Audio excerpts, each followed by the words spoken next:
Welcome to Shorty SuperCoach. How's it going, guys? Not really sure how I went this week. I'll be interested to see, looking at my leagues and stuff, I feel like I'm probably going to drop in rank again. I'm not sure. I feel like my side actually went okay, but I don't know. Comparing it to other teams, I feel like I'm 40 or 60 points kind of below where I need to be. But yeah, this forward line's really starting to piss me off, like Fyfe and a couple others, and watching Zorko and Rankin do their thing. I've got a lot of money in the bank, and I've sort of had that for a few weeks. So I need to move on that. I need to get some premiums in, but we'll look at that in a moment. But crazy game Friday night at the Cattery. That was a good game. I enjoyed that. But, well, did I enjoy that? No. It's fun when you get into those games where it's just chaos. Like, you're just roaring. Like, you know, on the comeback, you just get so involved with it. I was bloody shattered. I can't believe they didn't pay advantage for that one for Cameron. Ridiculous. But, yeah, strange. The Cattery certainly, it's pumping. I know there was only about 30,000 there, but the vibes with the enclosed stadium now, it's going well. But and I hope you treated your mum today. You know, it was Mother's Day. I hope you went out and got some bloody flowers for her. Did something nice with your mum. So I just got back from, we had brekkie with mum, and then we had family dinner, which we always do on a Sunday anyway. So it was good. But yeah, I'll tell you what, Sunday scaries. Is that just a thing that I believe in or what? I mean, Sundays just hit a little bit different sometimes, and today's one of those ones where you got the week ahead of you. And I like my job, I really do, but your weekend's done, you've had a great weekend, but the week ahead, it's all in front of you, and you're just like, whoo, shit, here we go again, back into it. I don't know, let me know if that hits you, but yeah, we'll take a look at my side. Bloody sad news with Cam McCarthy as well. That was bloody awful. I just wanted to mention that. I mean, life can get tough sometimes. I mean, if you feel like your mate's a bit off, or you know they're acting a bit different or a bit distant or whatever, say, like, just shoot them a message or just check in with them. You know, we don't have to be like, you know, deep and meaningful every single day, but just hit them up and be like, hey mate, haven't seen you for a bit. I hope you're going all right. If you ever need a chat, you know, I'm here for you. It's bloody important. But shit, okay, 2,398, and we moved up. All right, I'm pleased about that. Draft's also pissing me off. I had a good win in me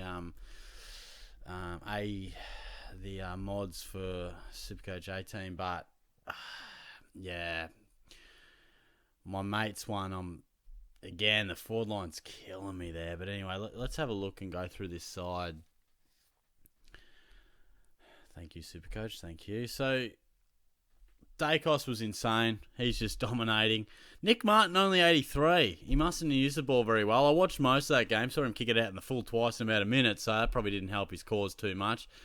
Harry Sheasel, the role's frustrating. It's tough because McCurch is really benefiting from Sheasel going into the midfield, and even forward. I mean, I don't like that. I'm happy if Sheasel runs through the middle, but forward, I don't like that. So, hoping that he just finds his groove, but he's a bit off, and Tom Stewart's just in all sorts. I feel like he's still concussed, mate. I don't know what's going on. He's not playing well at all. His first half was shocking, much like most of the Cats players, but yeah, that 50-50 call of going him over Luke Ryan hasn't aged well, but Mac Andrew, he hit back real nicely, so puts him in that conversation to maybe stay in my side for a couple more weeks.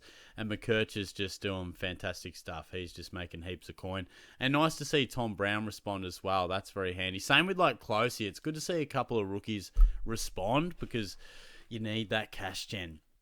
Had the C on Bontempelli. We got to love that. He's looking great these last couple of weeks. Jordan Dawson really repaid that faith. Brought him in last week. Didn't turn up. Really good game this week. Miller's super consistent, as is Walsh. Green gets back to his best form. He was a beast. Oliver, a few people sort of getting stuck into me about the Oliver call. I'm happy to wear it. If it doesn't go well, then so be it. But I'm always going to take the punt on Clayton Oliver under 500k every day of the week. Now, some people wanted a second look at it, second week to have a suss of it. Fair enough. I don't know what your thoughts would have been. I feel like he played okay, but he's just a little bit off. His ball use is just a smidge off, but, you know, I think he'll easily sit on me M8, M9. I think it'll be fine. Fyfe, however, it's probably time for him to go. I've been touch and go with Nat, and I just don't think he's a keeper. I've tried to be faithful with him, but I just don't know. I'll talk about my trades in a moment, but yeah, Wilson's going to make me some beautiful coin as well. Gawn and Grundy, really, really solid. They have been for the whole year. Heaney rolled the dice on him for the VC. Was good, but certainly wasn't going to take 118. And Flanders just doing Flanders things. I feel like I say the same thing every single day, or every single episode. He's just so consistent. Jackson was all right. Probably would have liked a ton from him. When you're rucking solo, would have liked a ton. That's okay. And Harley Reid's probably in the convo of, is he a keeper? I know he's sort of one that he's going to be the last one you're going to trade out of these rookies. But I'm looking at Fyfe and Reid, and I'm sort of like, I don't know. I feel like it's probably time for them to go. Certainly is from a break-even point of view. But the question is, are they keepers? And I'm starting to get a little bit doubtful. They're very, very good options, but I don't know if they're keepers, particularly with a couple of others starting to show their head with, or starting to pop up. I don't know what I'm talking about here. A few other forwards are starting to show that they could be premiums. That's a much better sentence. But Sammy Darcy, again, a rookie that responded. And Sexton as well. So if he can just hold his spot, and he should without Powell, all of a sudden he could roll through 300k. So there's a bit of cash. Jones wasn't too good, but look, there's a few options. You got Sullivan, who's pumped out a couple of 70s at 102k. You've got Joe Richards. Didn't even know who that bloke was. And then he's turned up. And I don't know what Revel scored, but he's at 102. Maybe you might consider. I don't know. But look, before I talk about my trades, let's have a look at these leagues. And I had a 1-point loss. And he even put on Facebook, Graham. Absolutely brutal, mate. Oh, jeez. I saw it was close. And then I saw the projected was still 1 point. And I thought, fuck. We've got the same bloke. I can't win this. I've lost by 1. So we won a touch over half our leagues. Let's see what we did here. Got done there. Got done in a close one there from Caleb. Got a nice victory there. Nice one there. Very close one there against Hugh. That hurts a bit. Comfortable win there. Pretty tight one there over Aaron. Would take that. And another tight one over George there. That's good. We love to get that over George Terror Squad. Victory there. 6-point loss to DR. Far out. That hurts. That hurts. And then get done there. Close win there over Jason. Good victory there. 2,500 from Cov. Holy shit, Covey boy. Look out. Nicely done. So we fucking done me in draft and classic. Jesus Christ. Cov, how on earth did Ed Richards score 160, mate? That pissed me right off. I can wear Trelaw, but Ed Richards, are you serious, mate?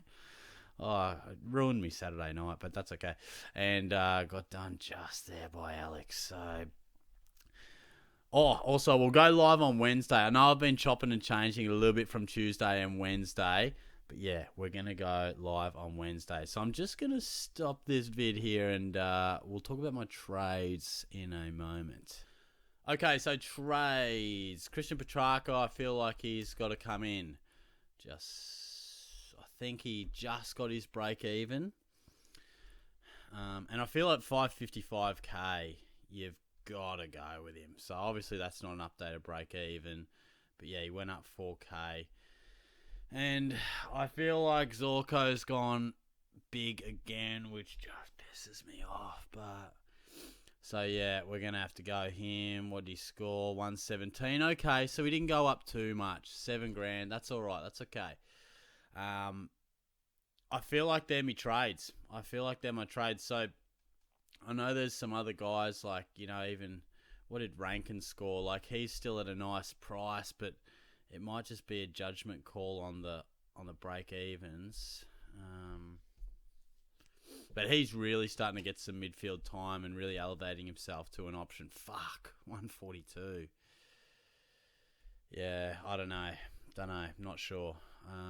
And then even someone like, if Libba is out for a while, then McRae definitely comes in to consideration. He's only pumping out 80s, but at this sort of a price, like he's down at 470, and he's not going anywhere anytime soon. I know it doesn't look that great, but he could just be a really solid, consistent F6. So, and a lot of people were like, "Whoa, you got no boost left. What are you doing?" Well, the way I look at it is, we get 3 trades through the buys, and they're only a couple of weeks away. So I'm happy to only have 2 trades for the next couple of weeks, but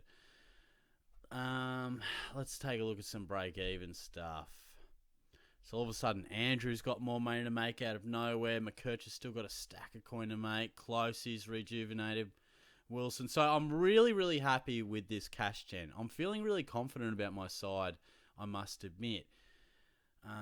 But I would love a boost. I would love to bring in Lockie Sullivan, but I think I might just hold out and maybe get Richards if he does keep his spot. The Pies have a few to come back, but they do have a couple of good options at the moment. It just depends if DeGoey, Mitchell, and Elliott take their spots when they come back. So my initial thoughts last week was trading Closey, trading Andrew, but then they responded with tons. So I feel like at that break even, you can't trade him, and particularly Closey. So I think I'm done with Nat. I think I'm done with him. And I think I'm done with Reid. So what were their break evens? They'd be pretty big. Let's chuck them back here and see them. So 134 and 150.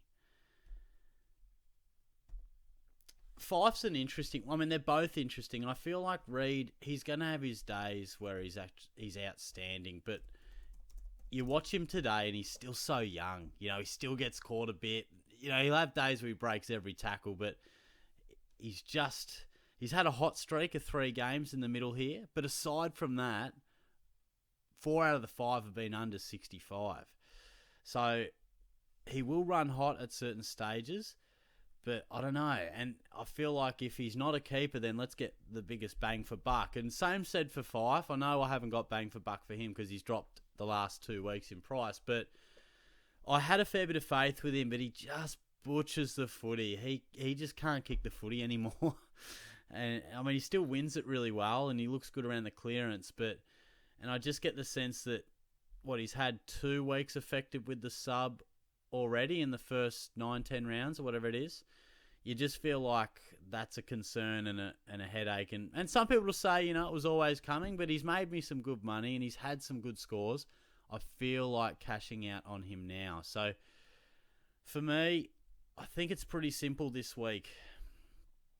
I think it's going to be Petrarca, who will have a pretty nice break even. And then I just think it's got to be Zorko. I mean, that role is fantastic. He's had a couple of huge weeks.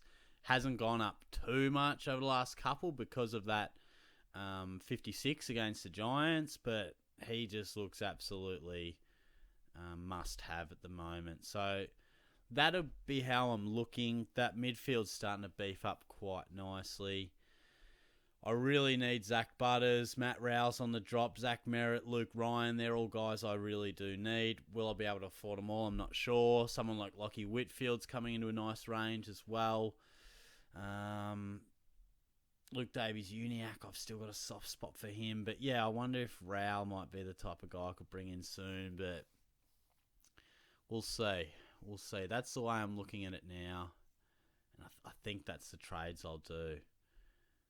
Which leaves me going okay, but yeah. Anyway, we'll see how we go. Let me know how you went. I'm going to go get stuck into my TikTok and upload this one and then watch a bit of the first crack and battle these Sunday Scaries. So I hope you guys have a good night, have a good week, and I'll talk to you soon. Wednesday night, we'll go live. Cheers.